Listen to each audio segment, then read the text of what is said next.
Well, Uber drivers are striking across the nation and across the world over low pay amidst soaring gas prices, soaring fuel prices, inflation, the cost that it costs to maintain the car. Uber's refusing to raise rates. We're going to talk about it today. Please thumbs up the video. We're doing a deep dive.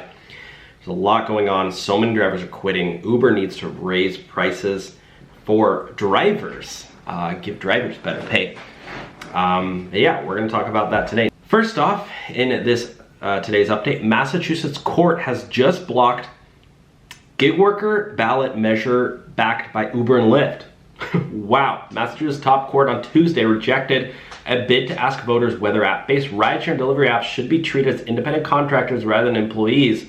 In a setback for companies like Uber and Lyft, the Massachusetts Supreme Judicial Court's unanimous decision was a victory for labor activists who fought to prevent a measure from appearing on the November ballot that they said contained loopholes that would create a sub-minimum wage for the drivers, meaning Uber and Lyft drivers are paying below minimum wage, which is why drivers are so upset. We have drivers striking, Bolt drivers, Uber drivers striking. There's a big strike going on July 4th, so in about 3 weeks. So that's across the nation. Let me know if you're gonna be striking on July 4th. Probably gonna be at the beach in the sun myself. But I won't be driving, so hey, I guess I'm striking.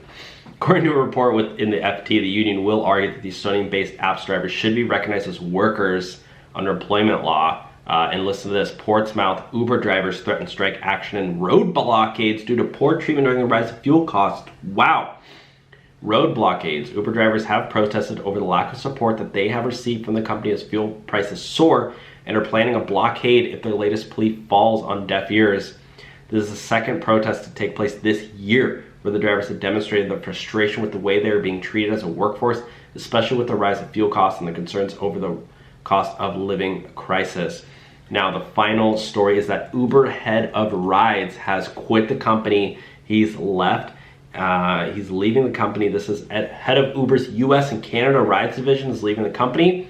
His name is Dennis Sanelli, and he's leaving for a startup company called Scale AI. You think if Uber was this, great, awesome company, that your own head of rides would stick with the company during a time of crisis, during the time where stock price is super low and Uber probably needs his help, but he's like, skedaddle, I'm out of here, bro. I got bigger and better things to do with my life than work at a kind of a horrible company. So anyways, that's the update for today. Let me know your thoughts on this one. I'll talk to you soon, guys. Bye.